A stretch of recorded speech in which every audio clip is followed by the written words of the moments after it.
what's up, y'all?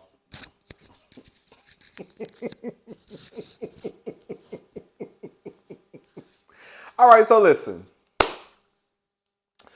Love and hip hop Huntsville, or as what they like to call it, love and marriage Huntsville.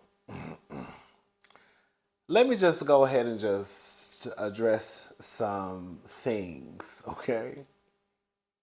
I completely understand that we all have our faves. I have my faves, right?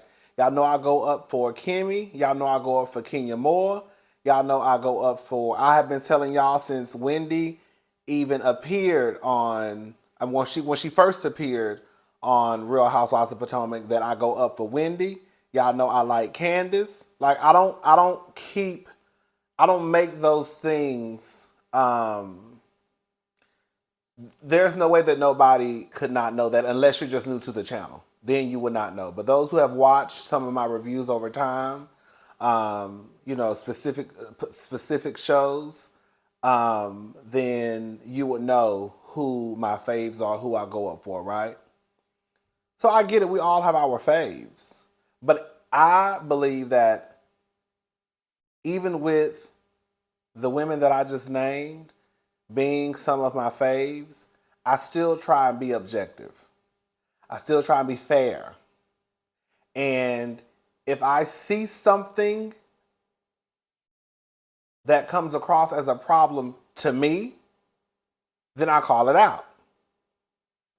Just like I called out when Kimmy said that she was the one who initiated whatever she initiated with Maurice.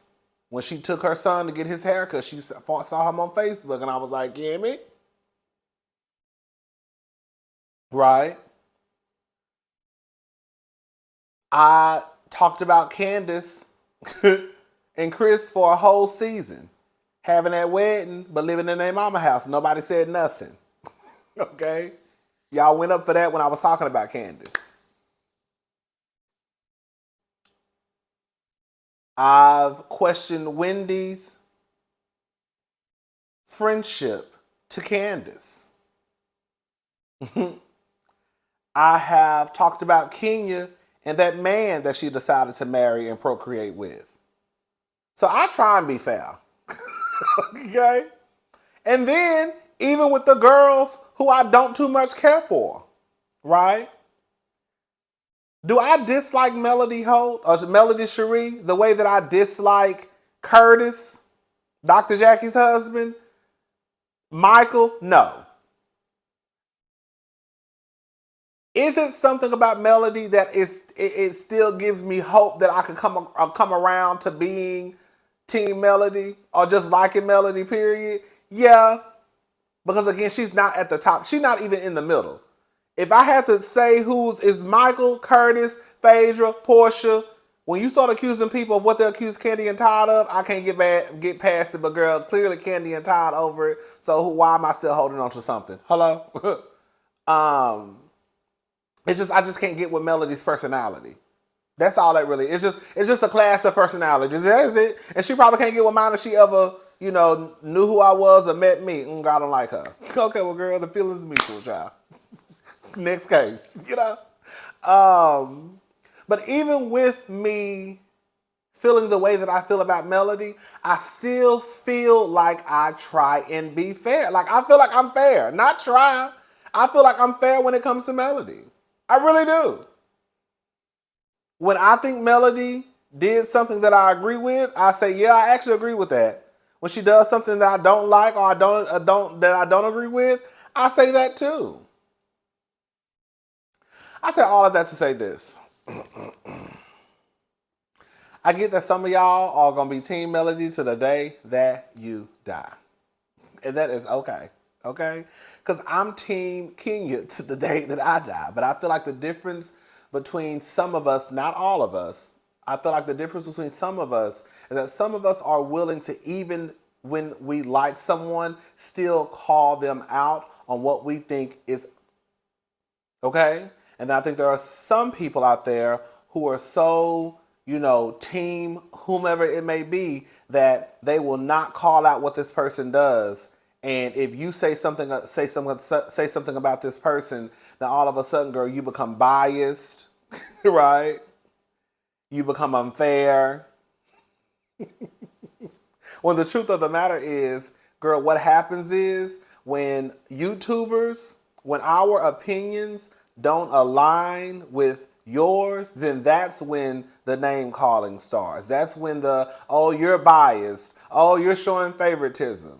And it's like, no, girl, you just want me to think like you. So who's really biased? Who's really the problem? It ain't me.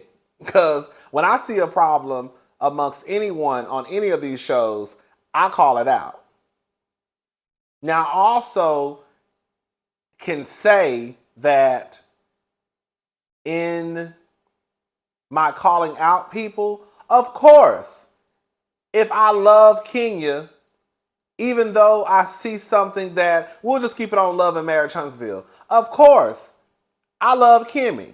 So when I call Kimmy out, is it going to be on the same level as when I call Portia or Phaedra out? Probably not. Right? Because I like Kimmy. But I'm still not going to call out what I see. But am I going to drag her? Probably not. But am I going to mention it? Yes. So that could be a problem that some of you may have, which is fine. But you still can't say that I don't call out what I feel is an issue. You see?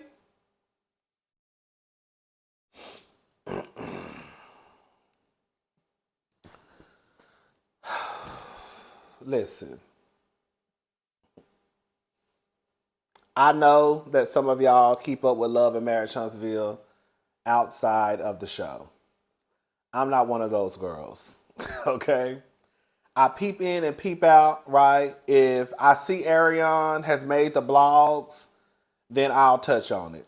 If I see Melody and Martell going back and forth and they made the blogs, then I'll touch on it. If they don't make the blogs, I don't really too much care about it. And even in some cases, they made the blogs, I really don't care about it. It's just like most of the time, it's like I probably ain't got nothing to talk about. So, girl, let me just talk about this.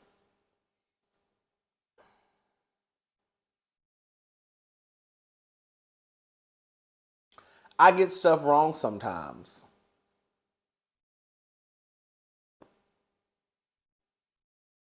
The whole baby daddy situation, I still stand on. Sorry. Yes, it is true. I forgot about this. That Wanda, when she was talking about you need to go get, talking about, you don't even know who your baby daddy is, right? She was discussing the paternity of Sugar Mama. Because I did forget that in Madani, Wanda did say, you need to go get a blood test. So clearly, I forgot about that scene until some of you mentioned it in the comment section. So yes, she was talking about Sugar Mama because she's not talking about the heaven baby. All right? But even with her saying that you should go get a blood test, I still don't think that when Wanda was going back at Melody, it had anything, she was talking about Sugar Mama. I honestly don't believe that. And in my heart of hearts, I really don't think it was other on that cast besides Melody and Martell who felt like Wanda was talking about Sugar Mama. I think that's probably why they all sat there like, girl, I don't think Wanda was talking about that baby the way that some people are trying to make it seem as though Wanda was talking about that baby. Now, has Wanda talked about the kids before? Yes. Right? But in this instance, I don't think she was. I think that was her way, and I've said it and I'll say it again. I think that was her way of calling Melody a Jezebel. Aura. You don't even know who your baby daddy is. Basically. I don't think that was her talking about the baby. Now, technically, is the baby a part of the conversation? Yeah, I mean, because when you start peeling back the layers, it's like, okay, girl, we're talking about the maternity, okay. But I still don't think that the way that some people are trying to make it seem as though Wanda was talking about, no, she was talking about Melody opening up her legs. That's what Wanda was doing. I'm sorry. I still feel the same way I felt. I don't think, and I even sat here and thought about, okay, what if this was a situation with my sister and my nieces and her husband, and this lady was like, since you want to talk about baby daddies, you don't even know who your baby daddy is, or go get a blood test, whatever Miss Wanda said. I still would not think that that lady was talking about my nieces. I would think, girl, you know this bitch out here talking about you a hoe, and you don't know who your baby daddy is. That's where my mind would go. My mind would not go to whoever the lady is if she's talking about my nieces. No. Now, was Wanda starting to do team too much when y'all say that? Because I think I mentioned this last night because I think Melody mentioned it and I tapped on it. When Wanda was going to bring a picture of, I guess, the man who was allegedly Melody's baby daddy and then put it up against the baby. Okay, yeah, now that is team too much. That is team too much. But again, I don't think that Wanda... Listen, all I'm saying is this. I think Wanda is ghetto enough and ain't got no type of...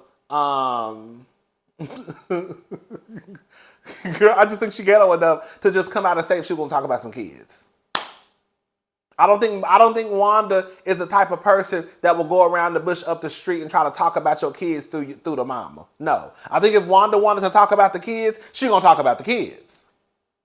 It ain't gonna be no ifs, ands, buts about it after Wanda get done what or who she was talking about. I think that it is absolutely crazy. I'm sorry I'm about to say something that's going to piss some of y'all off. I think that it is absolutely crazy that Carlos set his black ass on that goddamn TV screen trying to make it seem as though these group of people who Melody has said that she don't really fool with like that, and she not moving forward with them, she all of a sudden expects them to come to get together in the name of, girl, I guess, protecting my child. The truth of the matter is they don't think Wanda was talking about your child. And then another thing is this. It's almost like the children, in a way, get caught in the crossfire. Let me explain to y'all what I mean. It's like when Wendy and Robin. For those who don't know, I was actually Team Robin. And y'all know I'm Team Wendy. I was actually Team Robin in that scenario. When she invited all the girls to the family fun day, but she did not invite Wendy, I was like, and then some people were upset because they felt as though, girl, you don't do that to the kids. But my whole mind was, well, girl, she don't fool with the mama. So if she don't fool with the mama, then unfortunately, the kids gonna get hit by the bullet too. You see what I'm saying? And that's what I feel like in this situation. Girl, y'all expect Tisha and these and Marceau and Kimmy and Maurice to come together in the name of the children for this woman who's made it very clear that I don't fuck with them hoes like that.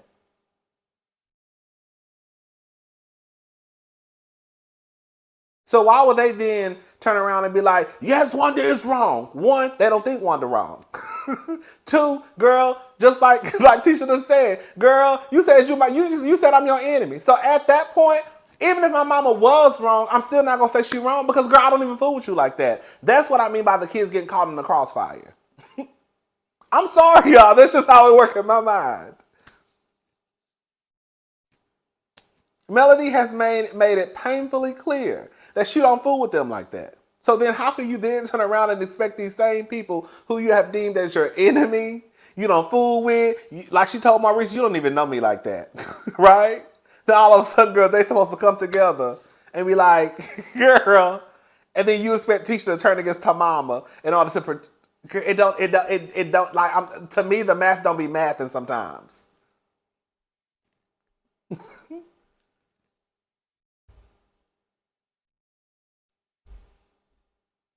If Marcel and Melody want to be upset all day long, that's fine.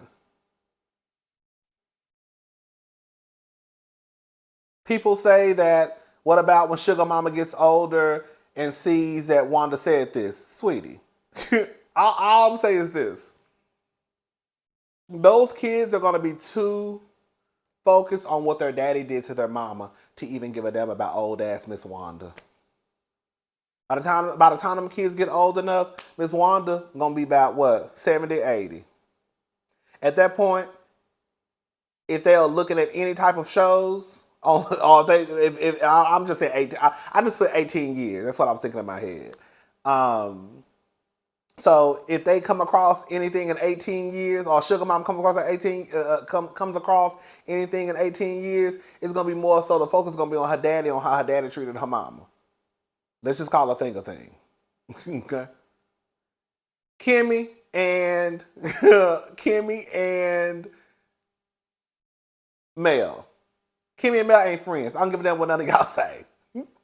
Do they know each other? Yeah, it's Huntsville. Girl, y'all, we acting like they live. We not gonna act like they live in New York City. In New York, girl, we not gonna act like they live in New York. They live in Huntsville, Alabama. Of course, they know each other. But this is the thing that I'm trying to understand, because y'all say that Mel got all this power and control and she cut the checks. But in the same breath, girl, she has known Kiki longer than she's known Tisha, but she brings onto the show Stormy and Tiffany. But she's known Kiki longer than she's known Tisha. But also she's mad at Destiny because she says that Destiny was talking to her enemy. But then she brings on Kiki when Kiki and Tisha consider themselves sisters. But y'all say Melody wasn't being messy when she invited Kiki. Like, y'all see what I do? Let me repeat that again. Y'all say that Kiki and Mel are friends. Mel stopped talking to Destiny because she says that Destiny was talking about her with her enemy, Tisha. But Kiki, who is Tisha's cousin, and they look at each other like sisters, she still befriends Kiki. But the first time that we've even really seen Kiki in Mel's presence like that was after Tisha and Mel fell out.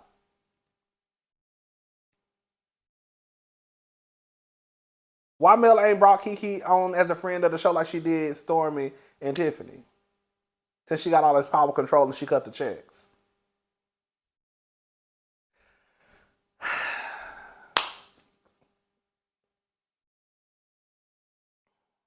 But she was also the same person who told the alleged side chick that she was gonna bring onto the show, that girl, I don't cut the checks. If you want to get paid, you have to get in contact with production.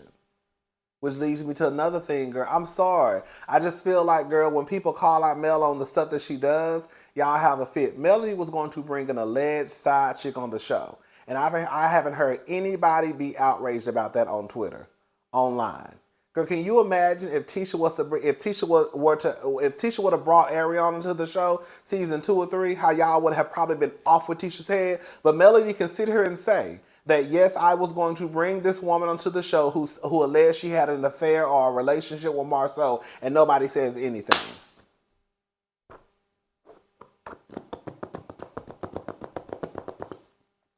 Anyways, it is what it is. It's going to be what it's going to be.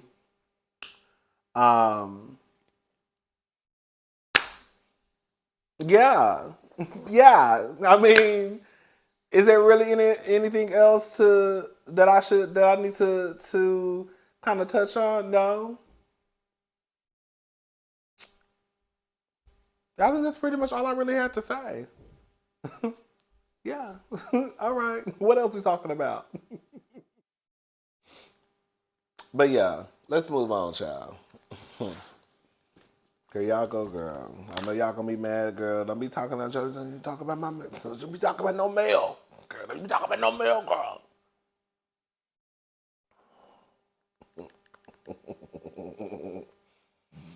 Oh, excuse me, y'all.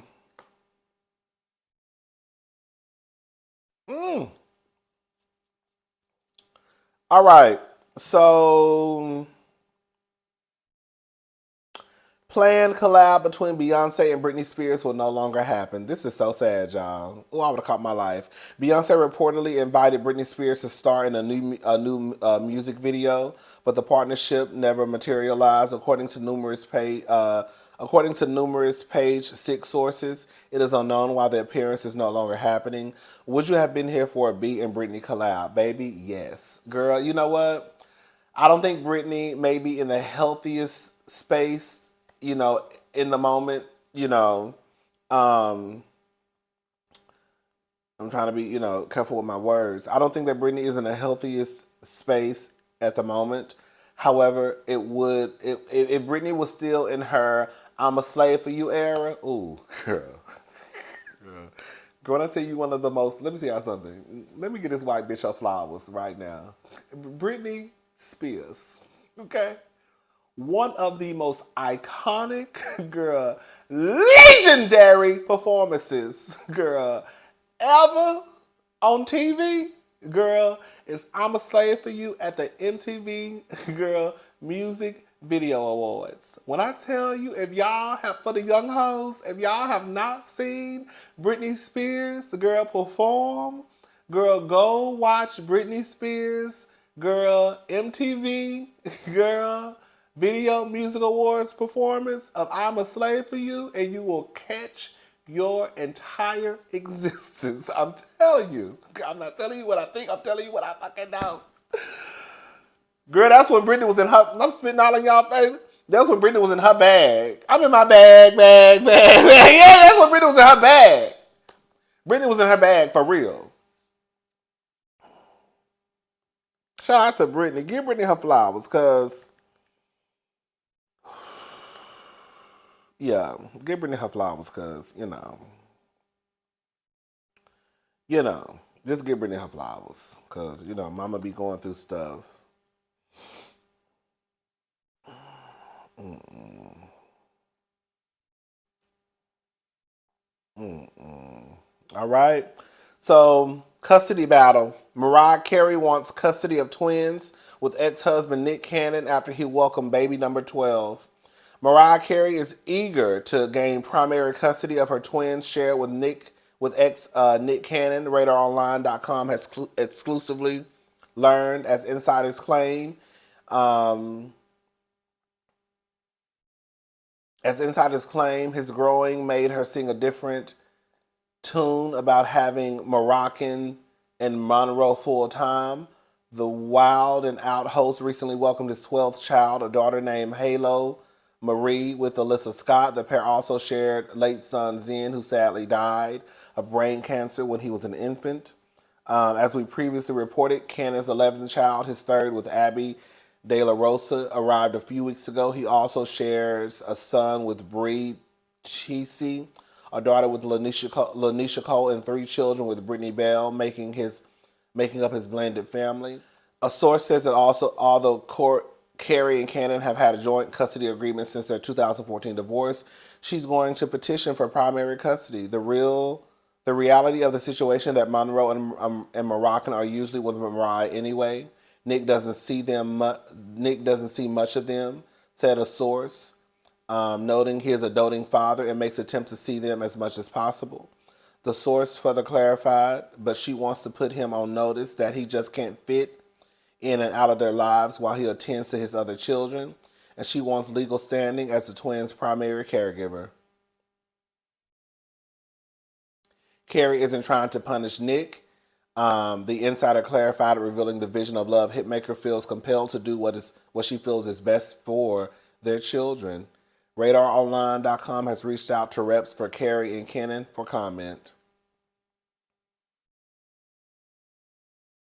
Her alleged custody plans were revealed weeks after other sources said that Carey had asked the Masked Singer host to carve out more time to spend with her twins.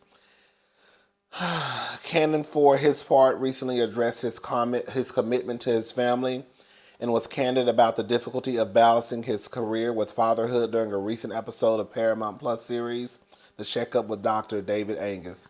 Now, let me say something.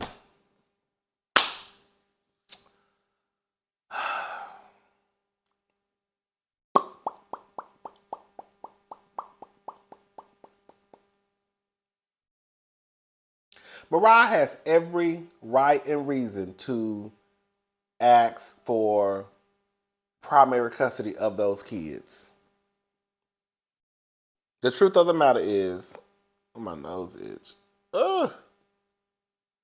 The truth of the matter is, ugh, the truth of the matter is, I have said it for a minute now that at best, Nick Cannon is a FaceTime father. There's no way that this one person can be at these different homes, these different addresses, and really contribute to the well-being emotionally, physically, mentally to their children. There's just no way possible. I think that a lot of people see Nick because Nick has a lot of money, and so that they think that makes the situation okay. There are people out there who are raised in households where they had a lot of brothers and sisters, and they will tell you how it was probably difficult to have one-on-one time with mommy or daddy, right? So if you have, kids out there who come from one household with one parent and one, with the same mother and father, and they complain about not having, not receiving enough time, or attention, then how the hell y'all think Nick Cannon is carving out this time? It's not about punishing Nick, in my opinion. I could be wrong. I don't know really about this, but this is just my opinion. Mariah wants full custody, so she ain't got to get in contact with Nick for nothing. That got to do with them kids. So basically, what I say goes. You don't come around anyways, and you always busy.